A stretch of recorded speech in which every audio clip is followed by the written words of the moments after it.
Yeah, I'm doing. Okay, so we're back to Tanya after a couple of weeks off. Thank you all for being back and sticking up together. We're on to chapter 37. Chapter 37 is a very long chapter, but it's a very central chapter and a very fundamental chapter in Tanya, a very important one, and also it really explains what everything is about. And what we established until now is that the whole purpose of the world, like why we're here, what the whole purpose of the world is that Hashem wants a dwelling place down here. We spoke about the what. What is the purpose of the world? It's the fact that Hashem wants a dwelling place down here. We spoke about the when. You know when it will happen? When Mashiach comes. Mm-hmm. But now we're going to understand not just that why we should do anything. We should just wait till Mashiach comes and then Hashem will be revealed down here in this world. What's the story with now? So that's what we're going to explain today and next week. And also, we're going to start talking about the how. How are we accomplishing this whole goal that Hashem created the world of bringing Hashem down here in a physical, like in this, Hashem wants to be in this physical world. And how are we going to do it? And that's what we're going to start learning about today. And that's what this chapter is about. And basically it's about mitzvot, but it's about understanding how a mitzvah is accomplishing that purpose and why and everything around it. So there's a young student that comes to his rabbi, and the rabbi tells him, me and you, we're going to change the whole world. And this young boy hears that, he's like, whoa, me and the rabbi are going to change the whole world. What a grandiose project. And the rabbi continues and he says, your small world, the small world that's inside of you. And that the young boy didn't really expect. So we spoke about changing and fixing the entire world. Like the world is not the way Hashem wants a place where he's going to be able to be inside. Hashem wants a dwelling place in this world. We spoke about the what. We spoke about that it's going to happen when Mashiach comes. So at first thought, it sounds like it's like huge projects, you know, of the whole world or of the big rabbis. It's not nothing to do with me. Like it's not connected to me and you. Like let those big people change the whole world. Let them do what Hashem wants. But it's not for me and you. I can do my regular daily life, but I'm not here to change the whole world. And we're like, maybe the big rabbis are going to do it. But the question is, where am I in the picture? And what does all of this that we learned, what does this whole purpose of the whole world mean to me on a personal level? So we're going to go from the whole world that we spoke about, the whole purpose of the whole world, into the mini world, into my world, okay? That's inside of each one of us. And we're going to understand how we're able to do Hashem's will, to do Hashem's goal in our little world, in our mini world, okay? And it's really through our little actions, every little action, every little thing that we do on a daily basis, the daily little things that we do, those are the ones that are going to change the whole world. When we do something small, eventually all the small things together are going to make a very big change in the world. And that's what we're going to understand. And we're going to understand today also the whole concept that we're learning now is that Hashem wants a dwelling place in this lower world, but he doesn't want it to, he can build himself a place here, but he wants it to be done by the low people, by the materialistic things. Those are the ones that are going to be welcoming Hashem in this world. It's not like it shouldn't be coming from above, but it should be coming from below. It should be coming from us. We're the one making a dwelling place for Hashem and inviting him. That's what Hashem really wants. And that's the big paradigm shift that the author of the Tanya is bringing us here. He says it's not just that Hashem wants a dwelling place in the world, but he wants it to be done by the lowest of the lowest. The lowest of the lowest should be creating this place for Hashem. Hashem could have done it himself, but he wants it to be done by us. And Hashem decided that part of it is that us little people, the mini me and the mini you, shouldn't be just passively watching, you know, the Beit HaMikdash coming down from above, but he wants us to be the major players in this game. We're the ones that have to make this dwelling place for Hashem. It's all dependent on us, on me and you and each little person here. The big question is, why is it so important that I and you should build this dwelling place for Hashem? Why can't he do it himself? Why is it important for Hashem that we should do it? So what's the advantage of something that comes from below, that comes from inside of us, is that really it's going to be long lasting. What happened, we learned, is by Matan Torah, Hashem revealed himself and it didn't last. We were like, it was there for a few seconds and it was gone. If we are the one creating this, it's going to be something that's going to be able to last longer. In the words of Chassidut, in the words of Kabbalah, there's a concept of itaruta dil eila and itaruta dil tata. It's okay if you don't fully get it, but just to mention for the ones that are a little bit more advanced, itaruta dil eila, it means that it's an awakening from above. Hashem does the whole work. And itaruta dil tata, it's Aramaic words, I think, is an awakening from below. And there's a very big, sometimes Hashem gives the miracle, but sometimes we have to do the work. And Hashem over here wants us to do the work. He wants us to do awakening. He wants us to create this. And by us doing it, it will be a more long-lasting thing. And the final redemption, final revelation of Hashem with Mashiach will be one that's going to be everlasting. And for it to be everlasting, it needs to be coming from us. It can't be just a big miracle coming from above. Understand it. It's like ownership. Yes, we own it, exactly. We'll talk about it more. A perfect example for it is there's a study that talks about people that won a lottery. And people that won tons of money very easily, they spent it very fast and on stupid things. Like they didn't properly spend it, but well-earned money that you worked for, people are very careful on how they spend it. That's like a perfect example, okay? Right. So you understand this concept. So the question is, how can small little people like me and you make a dwelling place for Hashem? Like, come on, like Hashem is like the holiest, biggest thing of the whole world. And me and you are gonna make him a dwelling place. So for that, we need to translate the big concept of a dwelling place for Hashem, a dira b'tachtonim, in our daily actions. Okay, it's not just making a dwelling place, but there's something a daily thing that we're going to have to do. So it happens to be in our daily lives, we have things that are upper, that are elyonim, and things that are tachtonim. We have the upper and the lower. Okay, so just to explain quickly, the upper is anything that's connected to Hashem, anything that's holy, you know, and the lower is anything that's very simple, like where you don't see Hashem. It's all the physical things of our daily lives. Okay, those, they don't have Hashem, and the idea is that we are going to bring Hashem in those lower. In the lower things. So a neshama, I'm just giving you a few exercises. A neshama, is it from the upper or from the lower? A neshama is purely from the upper. Very good. What about our body? Lower. It's from the lower. Very good. It's like very materialistic, right? What about holiness? Upper. Very good. Elyonim. What about our thoughts? Lower. It's more upper. It's more abstract, right? We'll discuss it. It's very important for you to see this because we're going to mention a bunch of it later. Yeah, but Okay. Spirituality, upper. Actions, lower. Very good.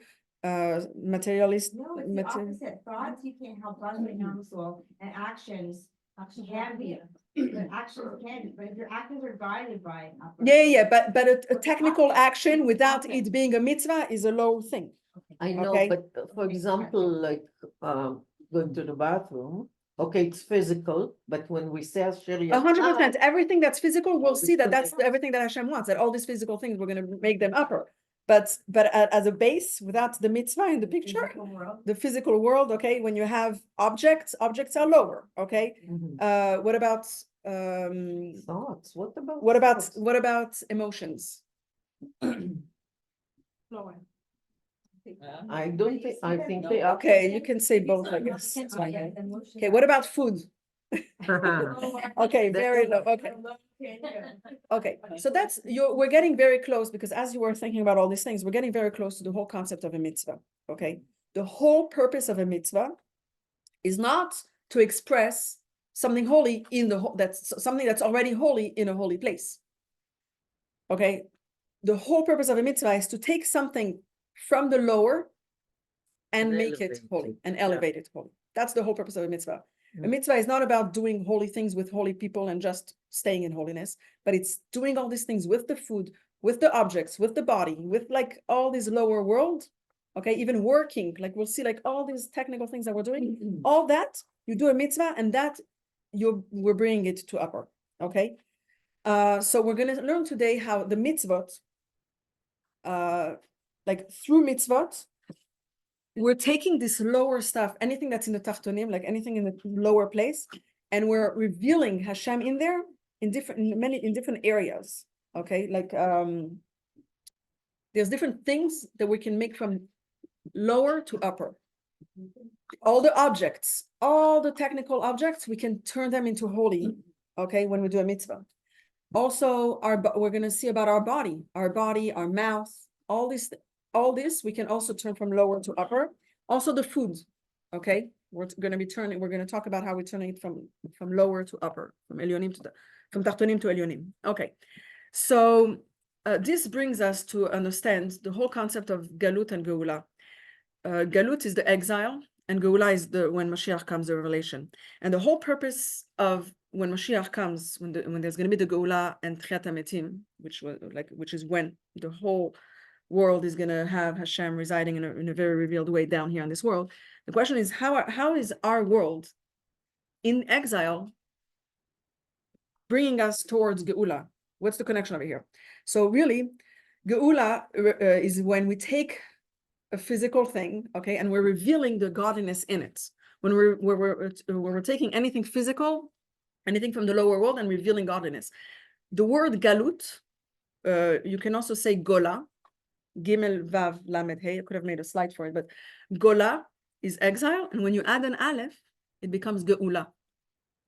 So all it is when you take anything from the galut, from the exile, from gola, and you reveal godliness, you reveal Hashem, you reveal the aleph, you're bringing the holiness into it, you're bringing redemption. So by us taking all these physical things in the world, taking our body, taking our food, taking all the objects, taking all these things, and revealing Hashem, in exile, we are preparing the world for Mashiach, for the end goal of bringing Hashem down here in this world. Okay? So it's exactly by doing a mitzvah, by revealing Hashem, we're transferring the world from exile to redemption. Okay, so that's the way the Alter Rebbe is going to start this chapter 37 of Tanya. He's going to bring the foundation. Okay, that the whole purpose of Hashem, of making Hashem a dwelling place for him down here on this world, is going to happen when Mashiach comes. And he says it depends on our actions now in exile. It depends on our mitzvot, on our work during the time of exile. That's how we're bringing about the final revelation, the final dira b'tachtonim, the final dwelling place for Hashem down here in this world when Mashiach comes. Okay, and he's going to bring the concept of, it says in the Mishnah, schar mitzvah mitzvah, that the reward of a mitzvah is a mitzvah. So generally speaking, you think, okay, so now I'm doing a mitzvah, and my reward will be when Mashiach comes. It's almost like two separate things that have no connection with each other.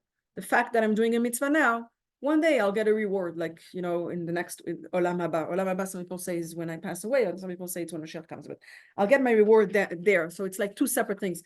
But the Alter Rebbe says, no, it's actually the mitzvah, the reward of a mitzvah being a mitzvah, that's one thing. Because when you do a mitzvah, you're bringing Hashem down here in this world.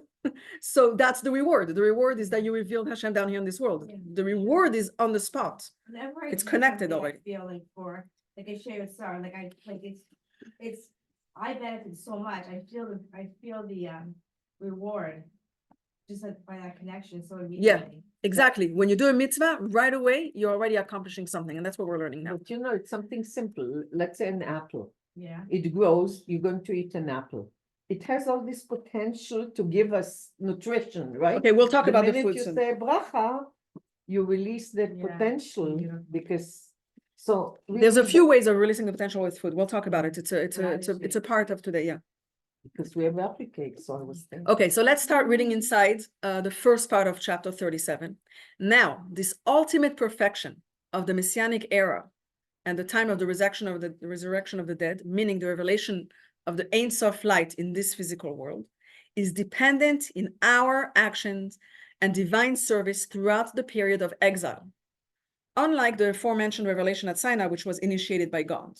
Okay, so it's our work in this exile that's going to bring about this, it's going to bring about the final redemption, which is the goal of bringing a dwelling place for Hashem down here in this world.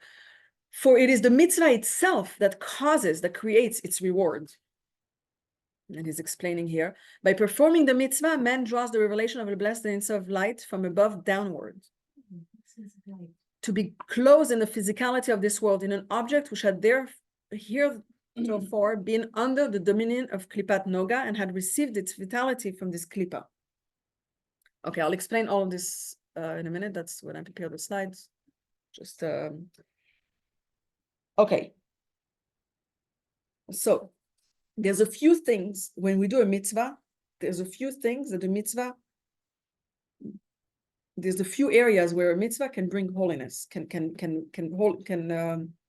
bring holiness, can purify that thing, can make that thing godly. Okay, so the first thing we're going to talk about is objects. Then we're going to talk about the body and the mouth, and then we're going to talk about the food. Okay, so the first part right now is going to be the objects. So when you do a mitzvah, the object becomes holy. The perfect way of saying that is, oh no, so let me ask you, let's do this backwards. How do you look at it if I tell you that we should be burying a cow?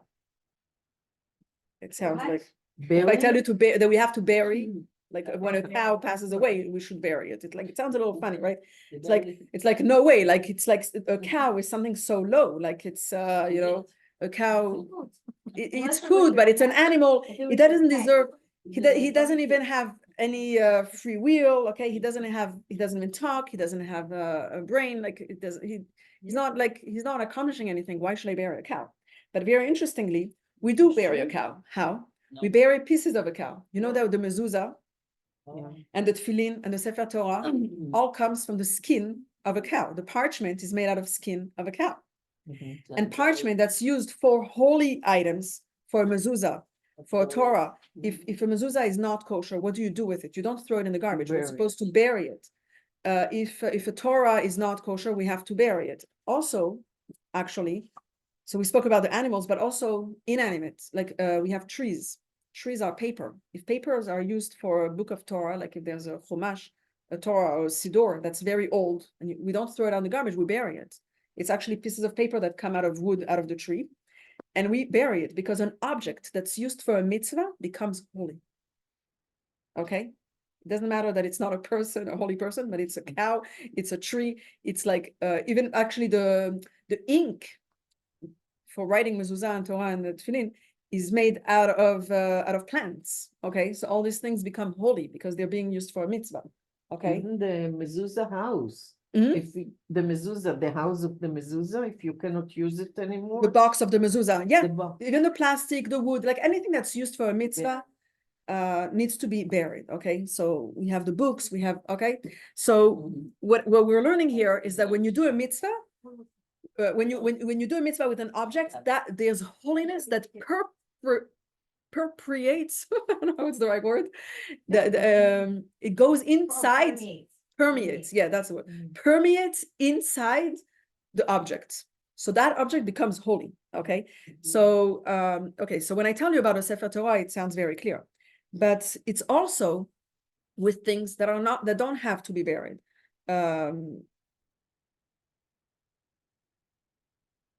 It's the same with One candlesticks second, that we use for Shabbat candles. Yeah. They become a holy object, but you have candlesticks that you never lit Shabbat candles in it, then it's And not. even Hebrew, even like all my shul things that have, like my weekly reading or Shabbos, and they all have Hebrew words, so all my Hebrew publications I keep separate.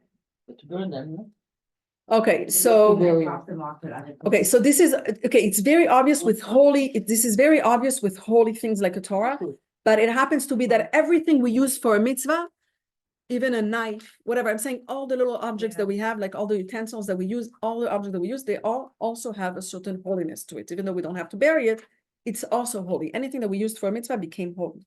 Okay, and this is not just with objects that are used for a mitzvah, but the idea is that everything that's in this world is created and we're meant to use it for holy things. Even technology, for example. Technology was created because Hashem wants us to use it to spread Torah, to spread holiness, the internet, all these apps or whatever. The whole goal in the end of the game is that we should use all these physical things in this world and bring them up to holiness. Okay.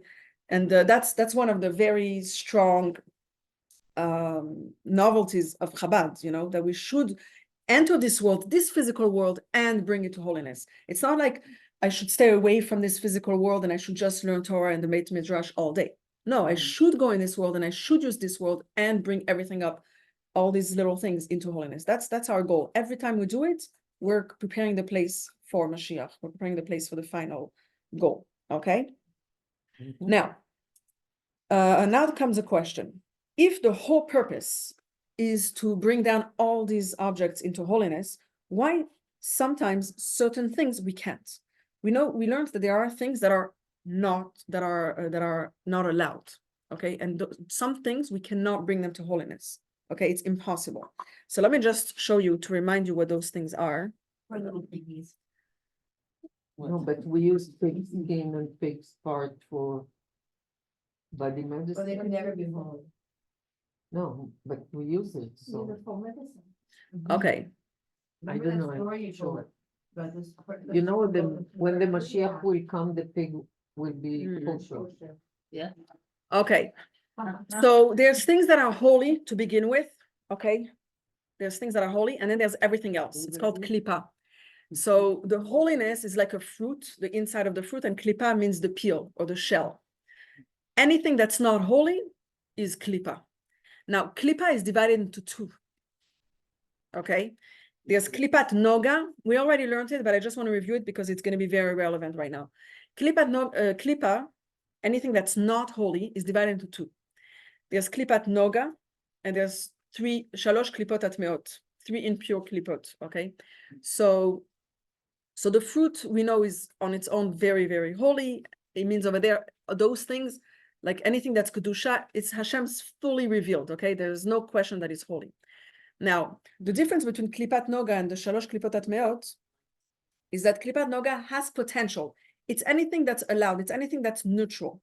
It's anything it's neither. You would tell me, okay, a plate. A plate is not impure and it's not pure. It's nothing. It's just klipa. It's klipat noga. I have a potential to bring this plate up. It has potential to become holy. Okay, but right now it's neutral. The things that are shalosh klipot atmeot, the 3 impure klipot, they cannot become ever pure. They don't have any potential to become pure. They're actually not allowed. Okay, anything that's not kosher goes into that category.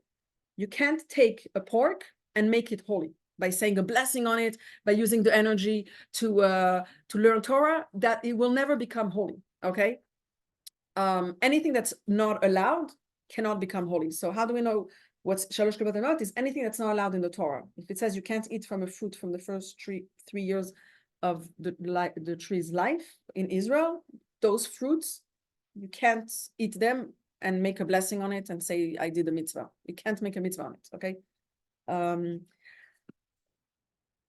Okay. You kosher and you eat food that's not considered kosher, you can't do a blessing on it. So You can make a blessing, but you didn't bring that food up to holiness. That food was not klipat noga. The non-kosher food is not klipat noga. You can't make it holy. But you can still do the blessing. Is there any point then to do the blessing? Because I've had like. The blessing is maybe a someone separate made it mitzvah. different. Maybe the blessing is thanking Hashem that you have food. But the object, the food, you didn't purify it. You didn't reveal godliness in there. You can't. It's from the shalosh klipot atmeot. It's from the, okay. There's no reason to do kosher. So anything that's not allowed goes in that category, okay?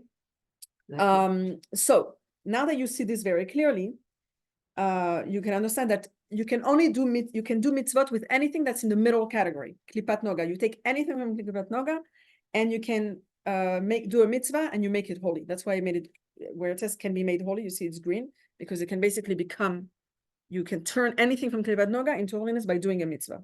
Okay, so a mitzvah, the purpose of a mitzvah is to bring out the holiness in that object. Okay, you're bringing the potential of holiness of that object by doing a mitzvah.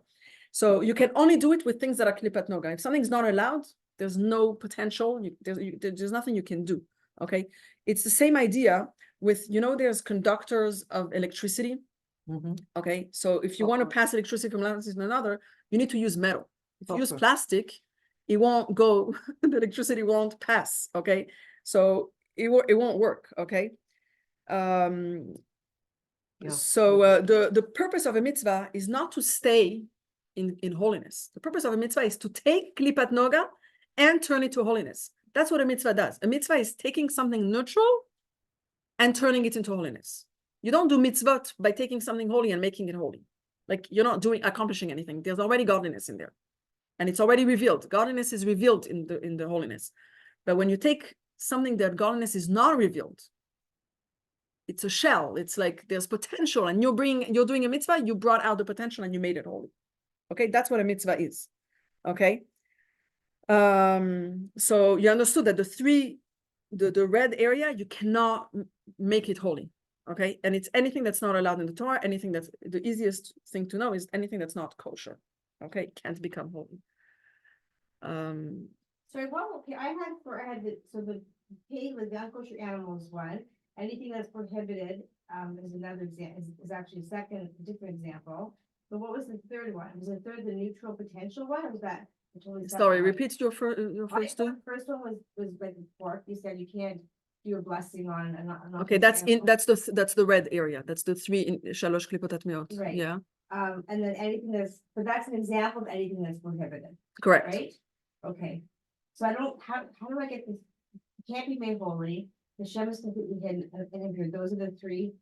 No. The whole red area, the entire red area is the same thing. It's impure. Okay, Hashem is hidden, and you cannot okay, bring out holiness, and it's things that are not allowed. thank you. Okay. Yeah.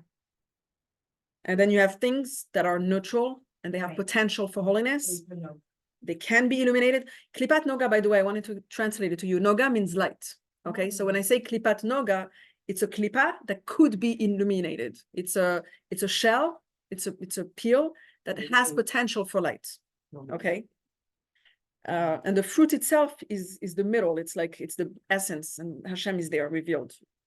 So, for example, if on the Shemitah year, you eat a fruit from Israel, that it's not Shemitah, you cannot make a blessing or whatever. You can make a blessing. Okay, we're gonna get to the section later of what it means to make to turn the food into holiness. Okay, it's not necessarily by making a blessing. It's also the energy that you're taking from the food for everything you're doing. Yeah, of course. So you can't say I'm learning Torah with the energy that you didn't purify the food by doing good things with the food that entered your bloodstream. You're not doing anything. You're not making the world a better place. You're not revealing Hashem's light with non-kosher food. You can't. It's like taking plastic and trying to say, oh, there's electricity. Yeah, but like the fruits were kosher, but they grow on the Shemitah year, so you cannot have them. Yeah, anything that's not kosher or anything that's not allowed, okay, in the Torah. For example, clothing. Okay, so clothing, you can make them pure if you, let's say, if you wear nice clothes for Shabbat or nice clothes to make a bride happy. But if you're wearing the clothes that you're not allowed, like when it's mixed wool and linen, that clothes never became special, never became holy. Okay. Good. Okay. There's a halacha, there's a law in the Torah that shows us exactly this concept. So you're allowed to when you make tefillin, okay, you're using parts of an animal when you're making tefillin, when you're making a Torah or whatever, but you can only use parts of an animal that are kosher. It has to be a kosher animal. You can only use skin of an animal that's kosher. Very interestingly, okay, that's good enough, I think. I don't want to go, yeah, like you can't use skin of a non-kosher animal and make a Torah out of it. It can't be, the Torah is not going to be pure, like you didn't make any mitzvah, you didn't purify anything, okay? So I'm going to show this concept of how you're purifying objects in the Tanya. The Alter Rebbe explains how a mitzvah purifies, reveals the holiness of an object, okay? But it can only be done with things that are from the Klipat Noga, from that middle section that I showed you, okay? It can be done with things that are not allowed. and he's going to bring examples. He's going to bring an example of something that's there's the human, there's 4 types of things in the world. There's the one that speaks, that's the highest. And then there's the animals, and then there's the animate, which is trees that grow, and then there's the things that don't move. So he's going to bring an example of each. We're not talking about the person right now. We're talking about so he's going to bring the animal. That basically the tefillin and the parchment comes from animals, and it can't be from a non-kosher animal. And he's going to bring the idea of an etrog. When you have an etrog for Sukkot, you can't use an etrog from the fruits of the first 3 years that you're not allowed to have from Orla. Like it has to like. And then he's going to bring also the idea of money.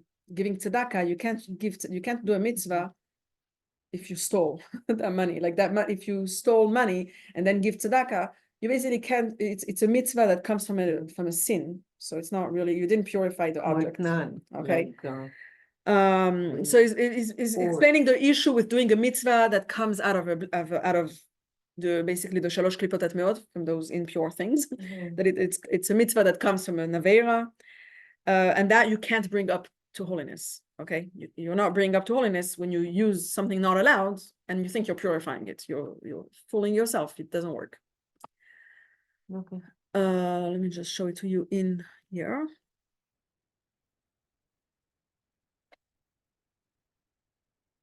Namely, okay, so let me just read the sentence before, it will be maybe easier. In an object which had therefore been under the dominion of Klipat Noga, that had received its vitality from this Klipat, namely all pure, permissible objects with which the act of a mitzvah is performed. And performing the mitzvah, man draws the Ein Sof light, like Hashem's light, upon the object with which it's performed. For example, so the first example he's giving, I told you, is going to be about the animal. The parchment of the tefillin, mezuzah, and sefer Torah, which must be made of the skins of permissible kosher animals, as our sages state, for the work of heaven, mitzvah objects, only that which is pure and permissible to eat may be used. Similarly, an etrog, which is not orla, the forbidden fruit of a tree's first 3 years harvest, or money given to charity that has not been acquired through through theft, and they're like, so you can't give tzedakah. Tzedakah can't be money that was stolen. Other physical objects used in performing a mitzvah, all of which were previously in the realm of klipat noga, and as the author will conclude presently, are now merged into the divine will by serving the purpose of a mitzvah.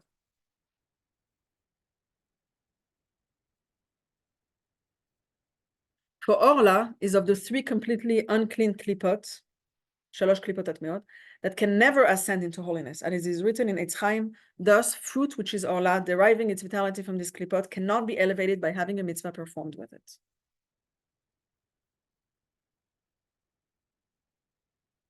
And similarly,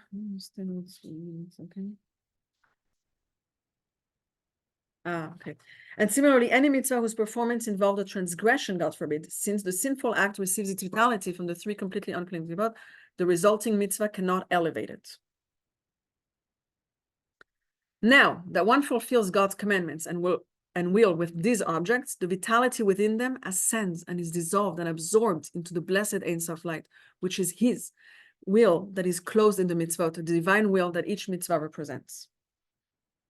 For in the mitzvah, there is no concealment of the countenance whatsoever to hide his light, preventing the objects from being absorbed in his light. As stated earlier, wherever the Ein Sof light stands revealed, there is no separation from God. Everything is united with his light. In this case, the object with which the mitzvah is performed. Okay, so when you do a mitzvah, that object becomes holy, but that can only be done with allowed things.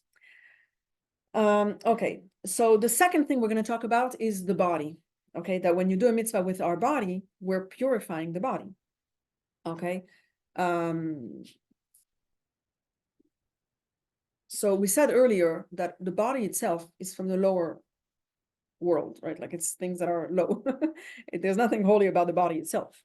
But we're going to see that when and also the body, like we have a body, and actually when I tell you have a neshama, it sounds like the body is not letting the neshama express itself. It's like 2 opposites there, and a huge contradiction. The body is a big contradiction to the neshama and doesn't let the neshama express itself. So at first view, there's no connection between the neshama and the body, between our soul and our body. And it's very hard to work together. But now that we know, the whole purpose of the world is to bring godliness in this physical world. The whole purpose is that Hashem wants that the physical body should participate in the neshama's will. The body should connect with the neshama. They should really work together. Okay. So when the neshama is saying the body, let's come do a mitzvah together, or let's do what Hashem wants, the body and the neshama both become elevated and both become together, and the body receives holiness. The body becomes holy, and then they're both in harmony to do what Hashem wants. Okay.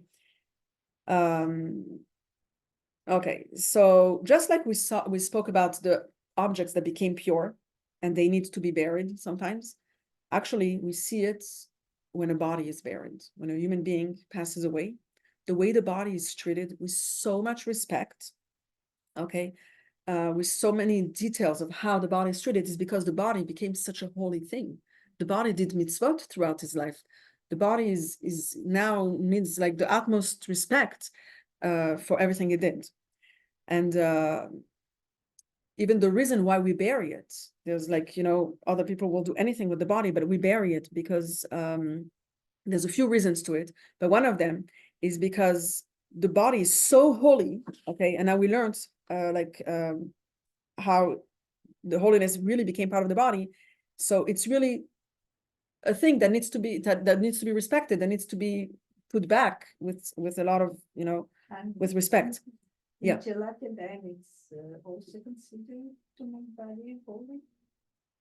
Yeah, you prepare it for eating. Yeah, every time you do a mitzvah, you're making your body holier.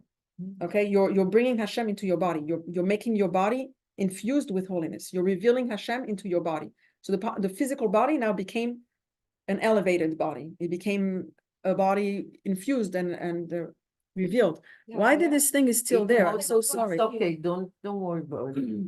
She was reading, they could see it, but we didn't. Yeah, I thought I stopped sharing the screen. Yeah.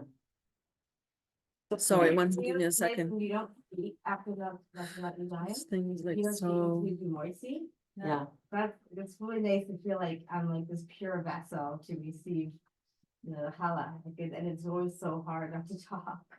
When I was in school, we all went to wash our hands and we weren't allowed till we sit down to Right? eat. I thought it was a trick of the teachers. Okay, I'm sorry. Oh, no, it worked. Okay.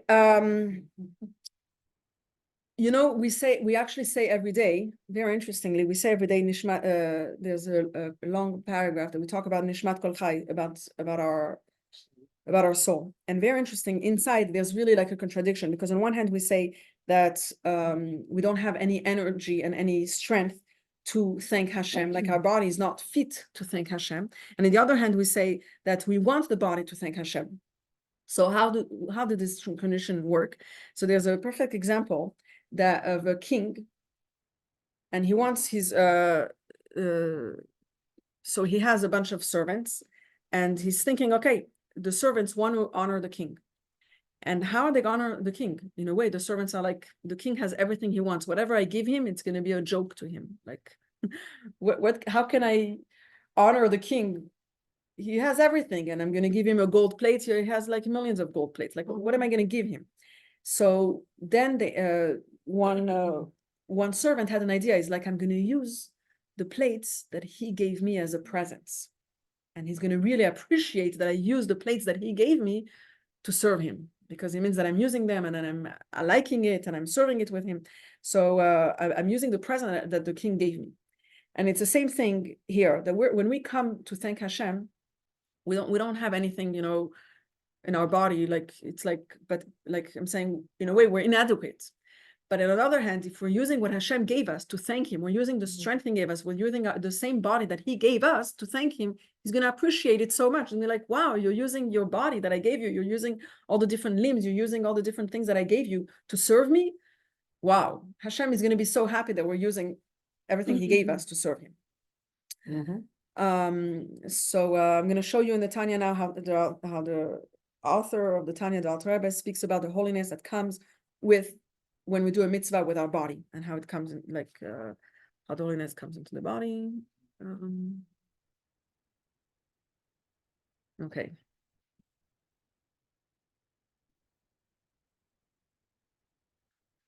It's just this way you see on the screen. Similarly, the power of the vitalizing animal soul closed in the bodily limbs of a person who performs a mitzvah likewise closes itself in the deed of a mitzvah. Thereby, it ascends from the kliba to be absorbed into the holiness of the mitzvah, which is his will and is nullified within the blessed Ein Sof. Okay, so you're taking the body, and by doing a mitzvah, bringing the holiness into it. Okay, now we're going to go to a very, very interesting part. I think that we'll learn a lot from it. So when we talk about the whole concept of bringing Hashem's holiness down here in this physical world, and that we have to purify this whole world, it's going to explain to us a very interesting halacha that I will tell you in a minute. When I tell you about we're learning Tanya right now. What do you think is the most important part of the learning? Understanding in our mind, in our brain, or talking about it? Which one is more important? Can you repeat the question? Understanding is good. When you learn, what is more important? To think about the work that's going on in your brain, or talking about it? I don't know, I think. At first view, without thinking too much, without thinking too much, what do you think is the most important part of learning? When you're learning Torah, the more important is to absorb in your brain or to talk, to say it? To absorb. But To absorb first. okay, you guys are very cute. You're getting all the way down to the end of my of what I'm trying to explain. Okay, so really, when you learn, the idea is that you understand it and your brain and it changes the way you're taking it. Okay, and really, the talking is just in order to communicate to each other what we're saying, like it's trying to transmit information. Okay, or to whatever, to connect. Okay, and really, if a person, okay, if somebody learns by himself, sometimes you just listen to a class with your ears, and it's all going in your brains. It's all good. Like people that learn, some people that are very smart, they can read a book, they can learn from a book, and it's all the work. The main work of the learning is going in their brain. Okay. Yeah, but if you never speak it or apply it for the actions, then it's. Okay, so we'll get there. Yeah. You realize that there's something important about the talking. Okay, give us a minute.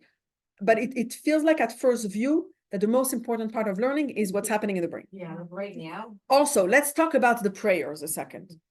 What do you think is the most important part of the prayer?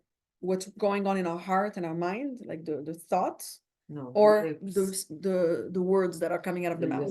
The lips. Okay, you all think it's the words. You guys are really cute. Okay, so okay. The idea is that now you should be saying that you think that it's the mind, okay? Because No. the words are just It's something Havaya. technical, but really it's the fact that I'm Havaya. thankful to Hashem, the fact that I recognize Hashem, and the fact that we have to say the word. So very interestingly, okay, so let's go straight Yeah. there. That the halacha says that when you learn and when you pray, you must say it with words. Okay. Halacha says that the words are very, very important, as much as but I have to say that when you pray, it also talks about in halacha about the importance of the kavanah, the importance of the thoughts. Okay, you have to think what you're saying. It's not enough to just say it. You need to have both, really. Okay, but now just to bring out the concept of the word, of the mouth and the words. Okay, so if somebody prayed without saying the words, he didn't accomplish the mitzvah of praying. Okay, it actually, and also when you talk about learning Torah, if you read in the sources, it says "V'dibarta bam v'limatem otam et benechem ledaber bam." It's all talking about talking. Anyways, the idea of learning has to be done with talking. Okay, and a person that learns without anything coming out of his mouth, he doesn't do the mitzvah of learning Torah. Okay. Also, Yeah. Wow. when you think about it, your mind goes somewhere, but when you talk, do it's more, yeah. Okay, so we'll Yeah. see a lot of advantages of the talking. Okay, we need to understand. Okay, so okay, let's do this slowly. Okay, so why is it so important to do all this? Why is it so important that the mouth does the action of learning and of praying? Okay, so we understand it very well because we understand the concept of dirat hatachtonim, that the goal of the whole world is to bring Hashem down here in this physicality. If you want to bring holiness here, you have to use something physical. The mouth is the physical thing that will become holy by you saying the words. Okay, that's the thing that we're learning here. Okay, the words are making your body work. They're making your body do something of holiness. Okay, so the muscles of your mouth, okay, they are the physical thing in this world, and by you using your mouth, you're doing something, you're making your mouth into a holy thing because you're saying words of Torah, you're saying the words of prayer. Okay, if the goal wouldn't be to bring Hashem in this physical world, then stay in holiness and just think words of Torah, just think words of prayer and stay there. But Hashem wants us to be in this physical world, use our physical body, use our physical mouth, use our muscles. Okay, so you can only purify or make your mouth holy by saying the words. Okay, that's what Hashem wants. We have in the Talmud a story of Buria. She was a woman that learned a lot. She was the wife of Rabbi Meir, and she once saw a student learning Torah quietly. And she said to him, when you learn Torah quietly, like without saying the words, the Torah gets forgotten. And when you say it out loud, the Torah stays in your memory. So the question is, what is the connection between the voice and the memory? Let me ask you, what makes people forget things? And what makes people remember things?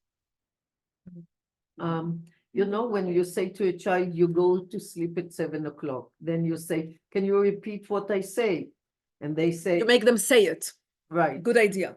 Okay, so generally speaking, people, if something is not important to them, they forget it, you know, and that's how we get offended when somebody doesn't remember something that was very important, you know, like people remember something important. Now, if you want someone else to remember something that's important, how are you going to make it important for them?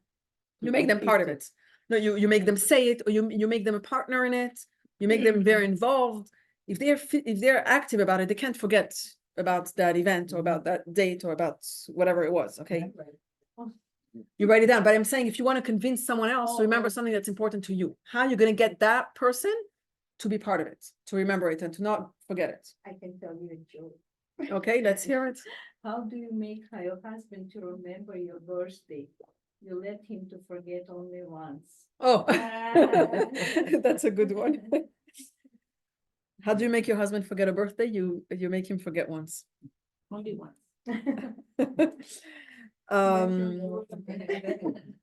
Anyway, so basically, like, so as you said, when we want to educate a child to make something important to him, you know, like you make him do it, you make him part of it, like you make him a partner in it, and then he won't forget it. Okay.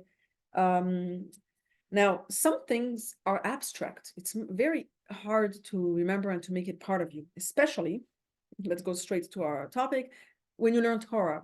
Let's be realistic. Torah is very abstract. It's just a learning. How do you make it something that you're going to remember? So in order for you to remember stronger, okay, a very important tip is to actually use your mouth. When you talk about it, when you say it, and you become a part of it and you live with it, it becomes much more a part of you. Okay, there's a very nice story of a rabbi, and he had not an argument, but whatever. They were arguing about something with a student about something in the Talmud that they were learning, and one said one way and one said the opposite way, and the student said, "I learned this just a few days ago. Of course, what I think is right." And the rabbi said, "I didn't see this for 15 years, but I'm telling you what I think is right." And they checked, and actually the rabbi was right, the one that learned 15 years ago. And the student asked him, how did you know? How did you remember? So the rabbi tells him, your wedding, you remember? He's like, yeah, of course. You remember who brought you down to the chuppah? You remember who was on your right? You remember what the bride was wearing? Of course you remember, of course. It says, for me, when I learn Torah, it's like a wedding. That's nice. So the idea is that if it becomes like an exciting thing and a part of you and you say it and this, you remember it. But if you just read it, it stayed over there, you know. And a few days later, you can even forget it. It's like me, I read Rashi and Onkelos while I'm reading, and I don't forget. Yeah, so the Gemara talks about the idea that, you know, a value that's done with all the 248 limbs stays, you know, it gets remembered, it's there forever. Okay, and it says, You should say it, you should say the words with all your limbs, with your whole body. Everything should say it, and then it stays. Like the more you're involving your body, the more you're involving, the more it stays. Okay.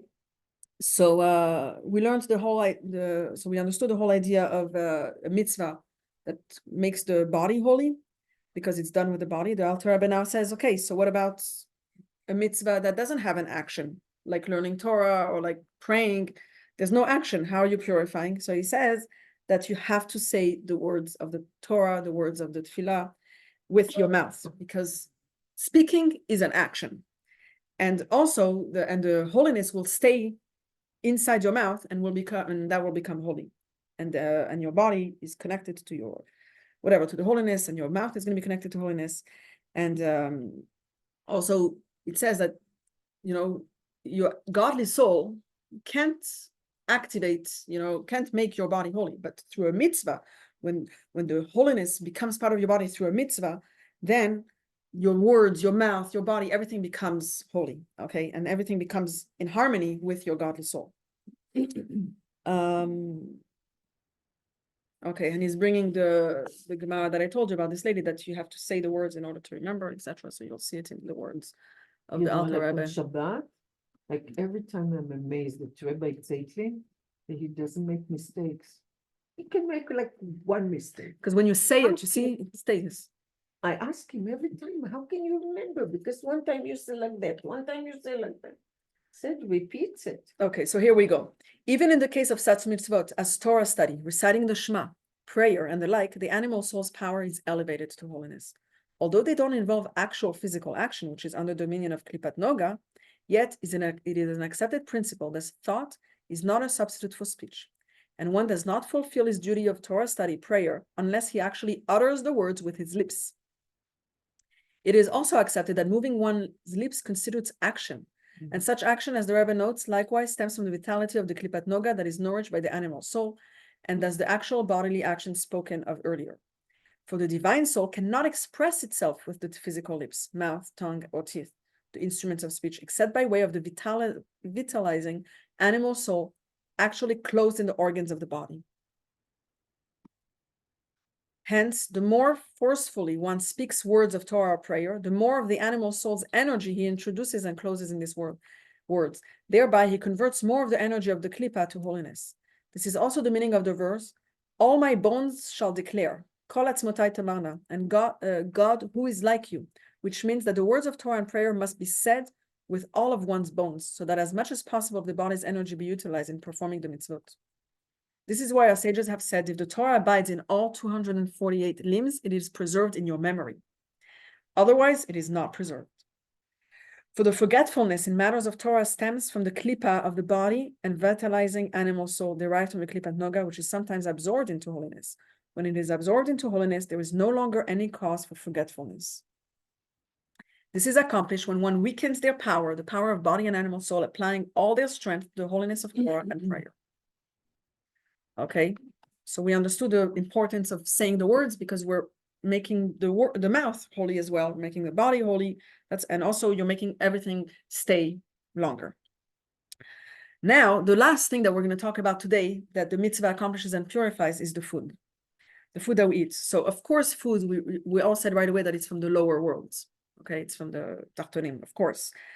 At first view, there's no connection between food and holiness. Okay, it's something that the body needs. It's something very basic, and everybody's all into it. But also, food is the same for us as it is for an animal. Like it's, it's like, and we enjoy food and we have different tastes of food, and it sounds like all that sounds like such a bodily action, of how we approach food. And there's nothing holy and nothing spiritual about food. But when we do a mitzvah, we are making the food holy. So, and the way it's going to be, it's not just with saying a blessing, is that all the energy that we have to do any mitzvah that we do comes from the food. Whatever energy we have to do any action in our life, any mitzvah, whether it's helping somebody, giving tzedakah, all these things, you're making the food that went into your body holy. And your whole body holy, but that food that you ate became holier because you're using the energy to do a mitzvah. And the food, even though you enjoyed a very nice meal and good steak and whatever, good ice cream, whatever it was, you enjoyed it so much, but once you use the energy to do good things, to do a mitzvah, you took out the food from exile to geula. Like the food is not trapped into something so physical, but he's suddenly untrapped and revealed, and Hashem is there, and it's all something special and holy. You made the food and your whole body something so special. That's why the rabbis say that the table is compared to a mizbeach, compared to like a place where we bring sacrifices. Okay, because on the mizbeach, on the altar, what was brought? There were brought animals and and flour and different things, but those were brought up to holiness. When you bring an animal on the altar, you're making the animal into something holy. The same thing when we eat from the plants or from the animals, and we use that energy to do a mitzvah, we are bringing up the food into holiness. Now, that's all being said, very important to go back to what we said earlier, that it's very important to keep the laws of kosher for that to be valid, okay? Because now we can understand why it's so important that the food that we're eating should be food that could become, that has the potential to be holy, okay? Okay, I hope that's clear. There's a very cute story.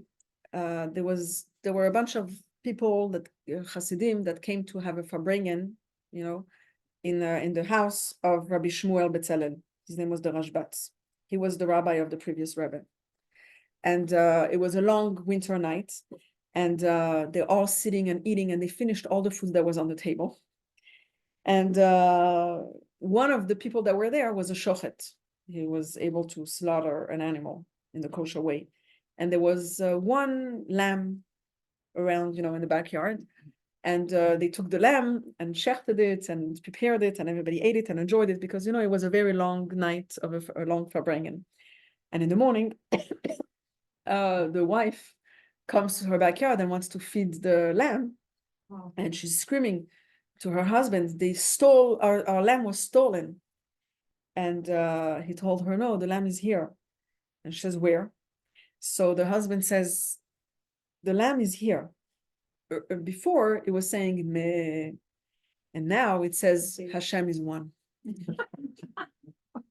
Because the food that they ate now is transferred into actions of holiness and saying, recognizing Hashem and doing all these things to understand who Hashem is.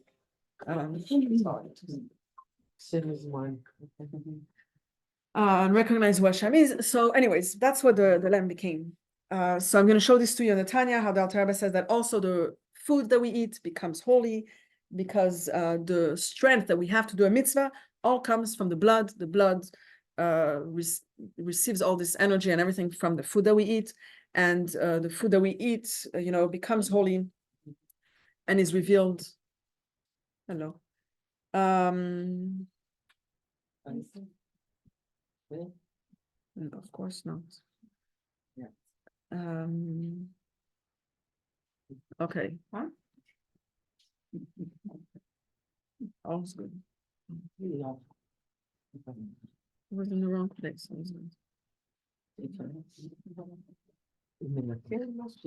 No, he's probably a mistake. Okay. An additional virtue in mitzvot involving actions, aside from their functions in elevating one's animal soul mentioned above, the vitalizing soul's energy closed in the utterance of letters of one's speech in Torah study, prayer, or the like, or the energy closed in the performance of mitzvot involving action, derives in its growth and vitality from the blood, which is of Klipat Noga itself. Okay, so the blood, our body is all Klipat Noga. It's all has potential for holiness, but we have to, make it happen. Meaning all the food and drink that one has eaten and drunk, which have become blood, they were under the dominion of Klipat Noga and drew their vitality from it. Now that the person performs a mitzvah with the energy derived from the food and drink, this klipa is transformed from evil to good and is absorbed into holiness by means of the energy of the animal soul that grows from it, the energy nourished by those objects that derive their vitality from its klipa, from this klipa, which has now closed itself in these letters of Torah and prayer, or in the performance of this mitzvah, which actually constitutes the unveiled expression of the inner aspects of God's will. And their vitality, the vitality expended in performing mitzvot is also absorbed, like the mitzvot themselves, into the blessed Ein Sof light, which is his will and as expressed in mitzvot. And with their vitality, the energy of the animal soul is likewise elevated and absorbed into the Ein Sof light. Since the energy necessary for performing mitzvot was supplied by food and drink, the vitality of the food and drink is likewise absorbed in the Ein Sof light together with the mitzvah whose performance is made possible. So when you make the mitzvah, when you do a mitzvah, comes from the energy of the food, and you're elevating all the food that you ate. Okay. So let's summarize and conclude everything we learned today. So we have a goal of the world of bringing godliness down here in this world, of bringing Hashem in a revealed way in this very low world. And that will happen when Mashiach comes, but we're preparing the grounds now in exile. How? By doing mitzvot. Okay, we're making the world holier and preparing the grounds for when Mashiach comes. And it has to come from us, and it has to be done by us, and we have to do it. Like it has to come from us. And when we do a mitzvah, we're making holy different areas. Okay, a lot of things can be done through a mitzvah. So we spoke about the objects through them are being done a mitzvah.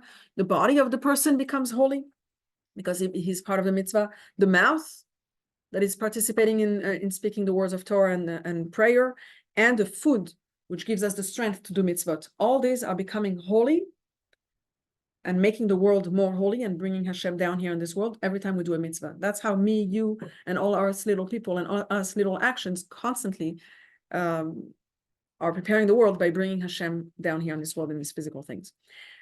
There's a story of Vilei Yitzhak Berditchev, and he was at a wedding together with the Alter Rebbe and together also with anyway, and at some point there was, I don't know, they all had to go out, a few people had to go out from a certain door, and the door didn't fit everybody at once. So one says, you go first, no, you go first, no, you go first. So Rabbi Levi Yitzchak Berditchev said, you know what, I like miracles. Let there be a new opening in the wall, we'll break the wall, and like this we can both go out at the same time. And the Alter Rebbe didn't like it. He's like, no, I don't want there to be a miracle.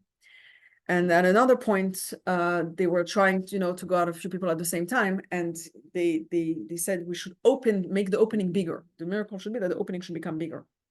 So what's the difference between breaking the wall or making the opening bigger?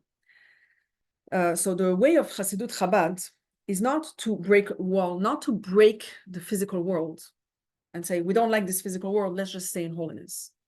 Okay? To make as if the world doesn't exist and break it.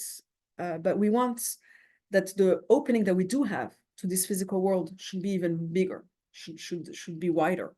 The idea is to, yes, influence this physical world, yes, go into this physical world and use all the physical things that are here in this world for holiness. Yes, use the technology. Yes, use your work. Use all the objects that are made. Use like all the newest, things that are there in this world. New innovations or new objects, or all the new like the robots, whatever. All these little things that are created. All these are made for us to use them and to bring more holiness in this world. That's the whole idea. That's one of the big novelties of Chabad about the world. The whole concept is to look at the world and not look at it as the opposite of what Hashem wants. Not look at it as something that's not letting me do what Hashem wants. So that this is taking me in one direction, but Hashem wants a different direction. No, Hashem wants you to go in the direction of the world, in this physical world. Go down there, go in this world, go work, go do all these things and use it and do mitzvot in there. Okay? I want to give you a few examples of how it's actually very relevant in our life, because it's all about bringing all this into our daily lives. Okay? So the way we look at our body, it's not like I don't want to take care of my body, I should just study Torah, I should just do mitzvot. Yes, take care of your body. Go exercise. Go, go put on makeup. Go have nice clothes. Whatever. Go eat well. Do all these things because you want your body to be taken care of, so that you can use your body to do what Hashem to serve Hashem. Okay. Give the body what it needs. Serve the body. Look at your body. Like be aware of your body. Like it's not about neglecting the body, but the whole purpose is to work with your body and use your body for holiness. Also, what we mentioned is the technology and science, okay?